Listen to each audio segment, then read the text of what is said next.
So now I'm wondering, was their intention? Okay, what does that have to do with me?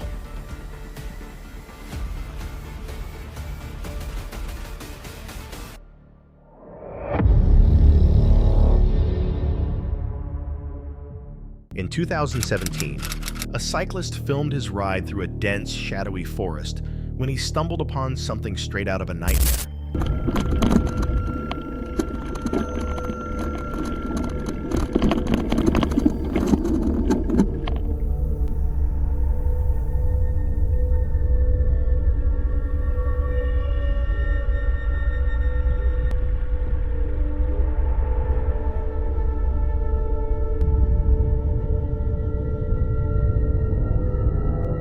First, he thought about approaching it, assuming it was just a scarecrow or a discarded doll. But the nearer he got, the more his unease grew. Something about the scene felt profoundly wrong. Without a second thought, he turned his bike around and rode off. After all, who, in their right mind, would stand perfectly still in the middle of the woods dressed as a clown, staring blankly into the void? This video was recorded by 36-year-old cyclist Malcolm Fox, who accidentally captured a terrifying incident on his GoPro after taking a wrong turn while biking through a wooded area in Somerset, West South Africa in May 2016. His camera shows a man suddenly charging toward him and demanding all his belongings. Having never faced a robbery before, Fox later admitted he feared he might become just another statistic, and that his two sons could grow up without their father. But this wasn't just one attacker. It was a group. One man took his bike, while another searched him holding a knife. Luckily, the robbers had no idea they were being filmed. The footage was so clear that police were able to identify and locate them with ease. The suspects were arrested, and every one of Fox's possessions was recovered, all thanks to that small camera. Sophie, an outdoor enthusiast from Denmark, decided to challenge herself with a solo overnight trip in one of the country's many public wooden shelters. These simple structures scattered throughout Denmark offer a free way to enjoy nature without needing a tent. Hi, my name is Sophie. Today I'm gonna try to spend the night in a permanent wood shelter right next to the airport. I'm gonna make a campfire, cook a delicious dinner, and have a cozy evening. I hope you'll join my adventure.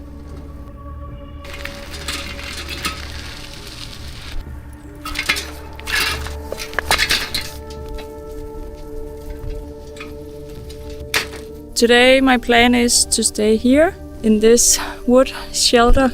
We have quite a lot of these permanent wood shelters all around Denmark, and they have become very popular to camp in because you don't need to bring a tent, you just need to bring a sleeping pad and a sleeping bag, and then you have this lovely campsite where you can spend the night. Now I'm just gonna go out and look for some firewood.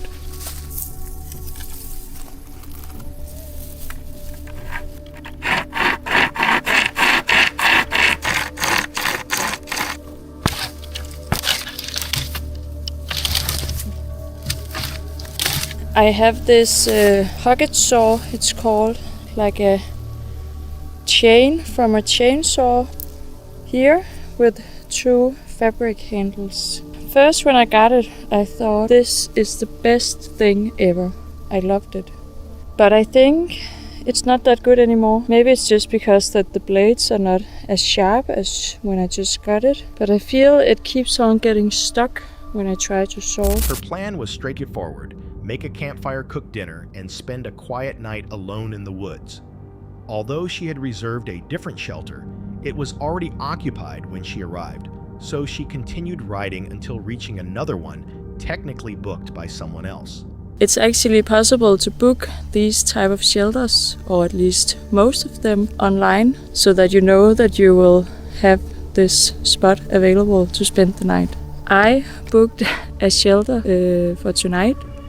A different one located like 1 kilometer from here. But when I got there, there was a family there cooking dinner over the fire. So I just kept on biking because I knew that there was another one over here.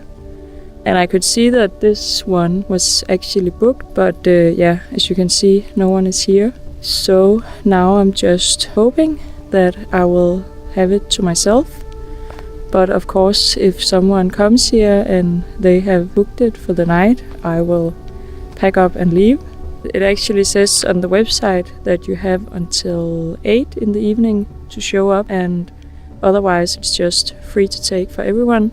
And now the time is 7:30, so 30 minutes left of insecurity and then hopefully I can stay here in peace. This campsite is actually very close to the airport, the main airport in Denmark, so there might be some noise in the background of this video. There is a plane coming above me like every 5 minutes, so it's not as idyllic as you could hope, but it's a different experience, and as long as I'm out here in nature, I think it's nice, even with the plane noise. Since it was empty, she decided to stay unless the rightful campers appeared. The website stated that if no one showed up by 8:00 p.m., the shelter became available for anyone. At 7:30, she waited anxiously, and by 8:00, it was officially hers for the night. However, the shelter's location came with an unexpected drawback. It was near Denmark's main airport. Every few minutes, planes thundered overhead, disrupting the peace she had hoped for.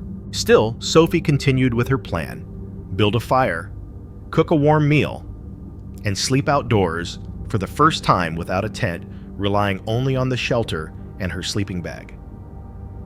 Dinner was a simple yet comforting Danish-style campfire meal. She had prepared dough at home, wrapped it around a stick, and roasted it over the fire to make hot dogs topped with ketchup and remoulade. As night fell and she finished eating, the forest around her changed. Sounds of cracking branches and rustling leaves seemed louder and more unsettling in the dark. Then something strange caught her attention. Beyond the tree line, faint flashes of light appeared. They weren't from a nearby trail or house. They seemed deliberate, like someone slowly moving through the woods with a flashlight or lantern.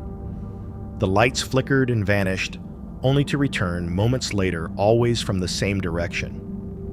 Sophie tried to brush it off as animals, maybe deer she'd seen earlier, but the pattern felt unnatural.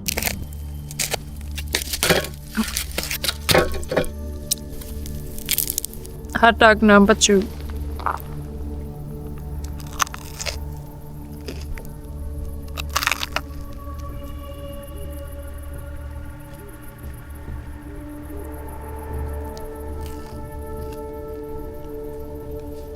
This ended up being quite a late dinner, but it was very good.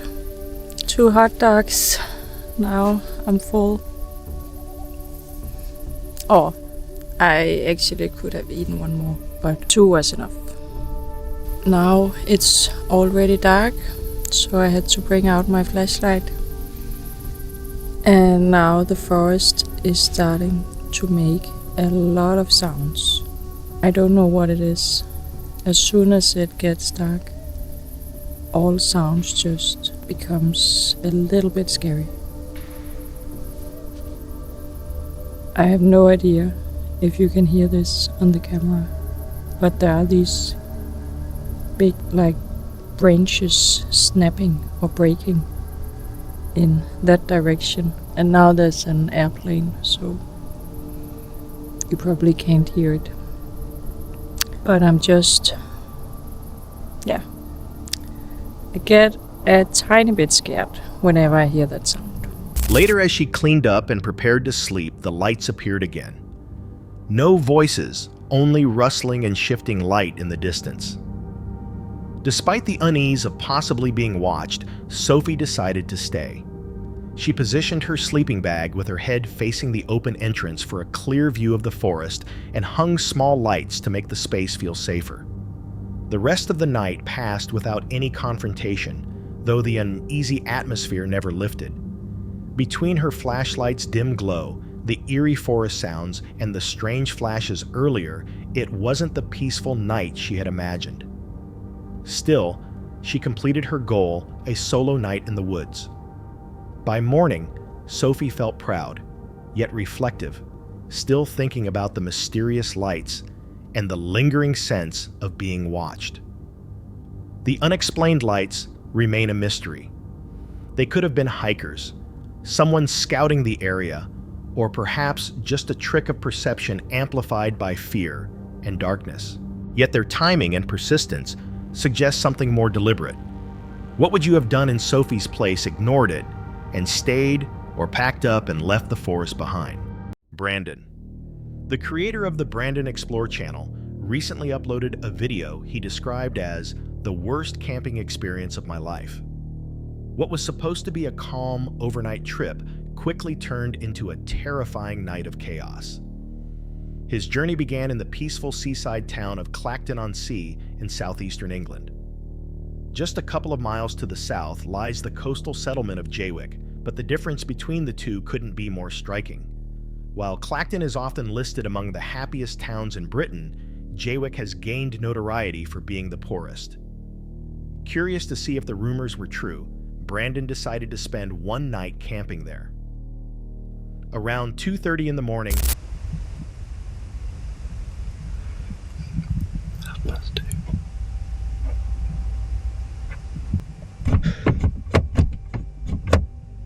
Someone just tried the door. Hey!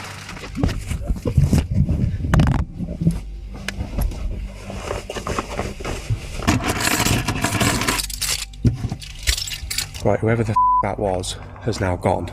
I'm gonna get out of here. Oh my god. Oh, fuck's sake.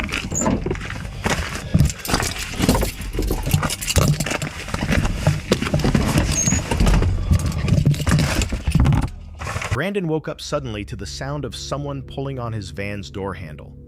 Before he could even react, a loud crash echoed through the night. Someone had smashed one of his windows. Startled, Brandon shouted, and the intruder immediately ran off into the darkness. Later, Brandon and his viewers discussed what might have happened. Most believed it was likely a petty thief looking for something to steal.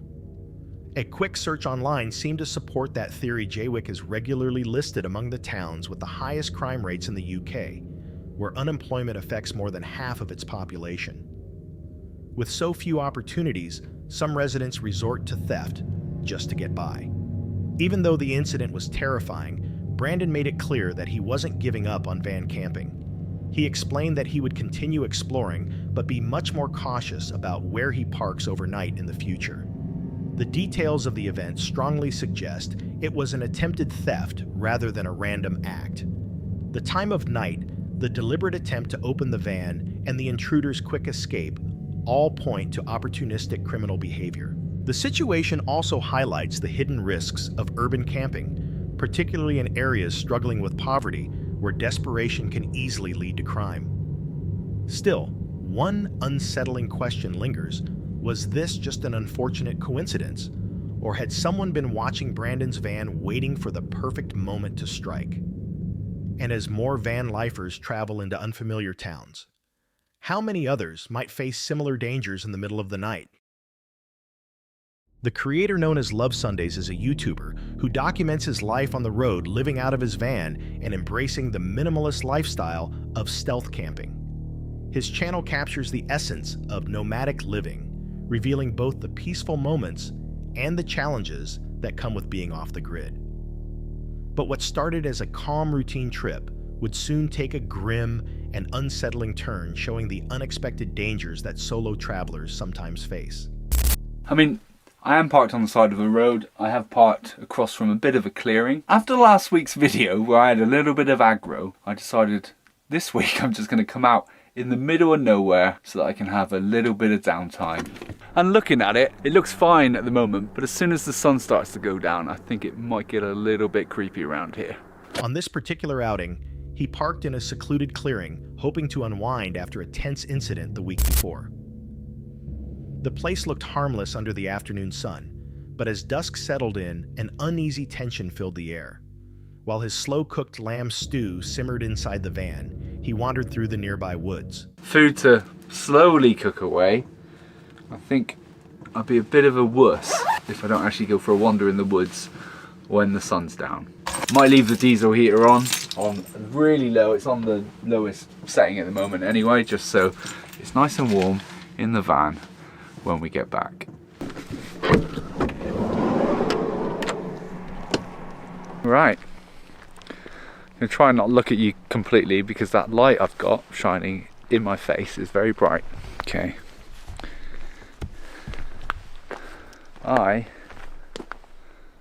As night fell, the entire atmosphere changed. The forest that once felt peaceful suddenly seemed menacing, every rustle sharper, every shadow suspicious.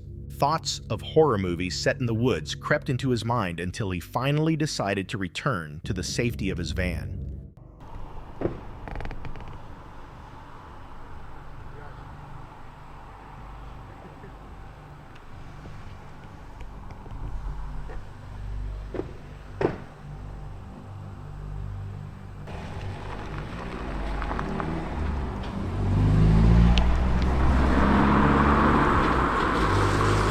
I don't even know, like, what they just think that there's just some random van parked here that they might be able to break into, or I don't know, but it's a little bit freaky. It makes me kind of like, I'm not moving, but I don't want somebody breaking in thinking there's no one in here, because that would be a right pain.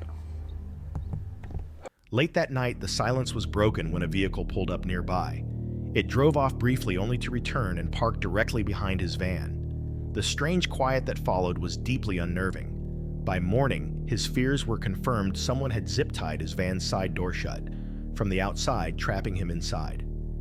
Even worse fingerprints were found on the fuel cap, suggesting someone had tried to siphon diesel.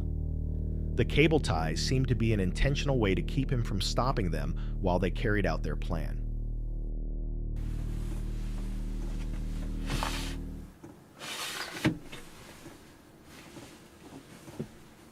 What the actual see that?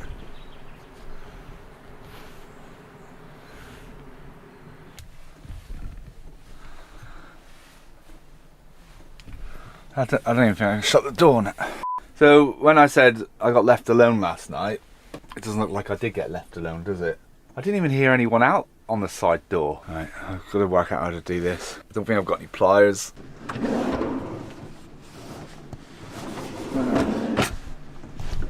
Tell you what, it's a good job I haven't got a bulkhead.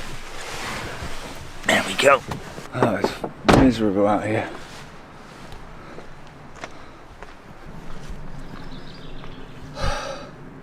So it was obviously just, let me check the back door. Well, there's nothing on this one because they wouldn't have been able to tie it to anything, would they?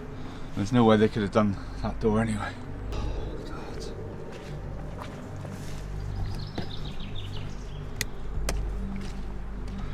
Right, let me put the camera down. Now this is interesting, I didn't actually notice this at the time, but if you look at that fuel cap there, there's fingerprints. So now I'm wondering, was their intention to steal my diesel? And if so, did they cable tie the doors so that they could make a quick getaway if they got run? But they're obviously not very intelligent thieves, because anyone would know on these transit vans, you have to open the passenger door to allow you to actually open the flap to get to the diesel. This terrifying encounter exposes the dark reality of van life. While nature can be harsh, sometimes the real danger comes from people. The tampered fuel cap and fingerprints point to thieves targeting his vehicle, though their crude attempt showed little skill. The incident leaves one disturbing question: if he hadn't had a backup exit through the back door, how much worse could things have become?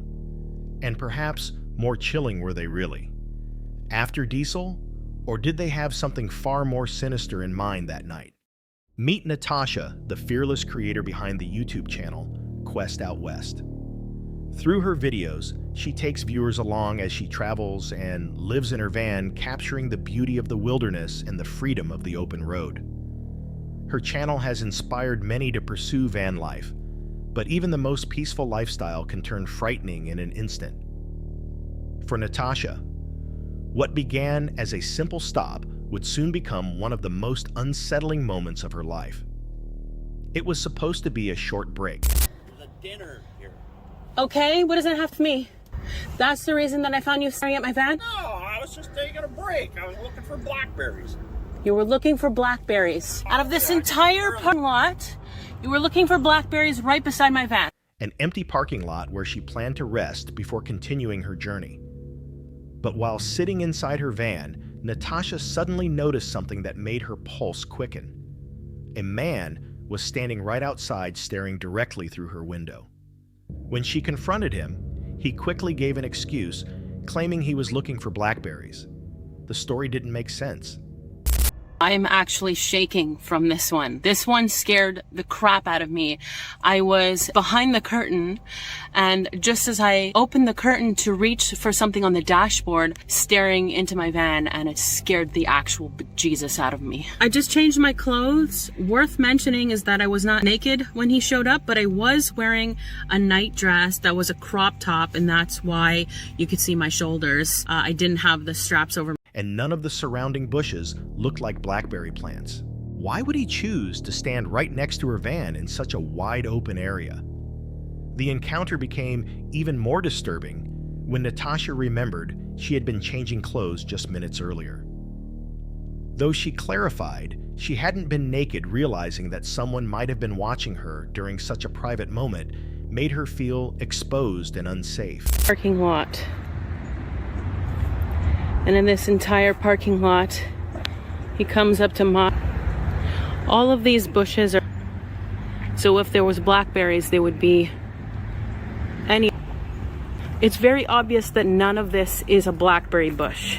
And if you're thinking he might have mistaken those for berries, he would have to be a complete moron, because they look absolutely nothing like a blackberry bush. She decided to investigate, and soon confirmed her suspicions the man's excuse had been a lie. Later, she noticed actual blackberry bushes, far from where he had been standing, proving he had no reason to be that close to her vehicle. Even after he walked away, Natasha couldn't shake the feeling of unease. The incident shattered her sense of security and reminded her that life on the road while liberating can also leave one dangerously vulnerable. That night, as she sat alone in her van, the image of the man staring in lingered in her mind, a chilling reminder that the most terrifying threats often don't come from nature, but from people. Some might dismiss the man's behavior as a misunderstanding, but the details suggest otherwise. His choice to approach her van in an empty lot, his false explanation, and the timing of the incident all point towards something far more sinister.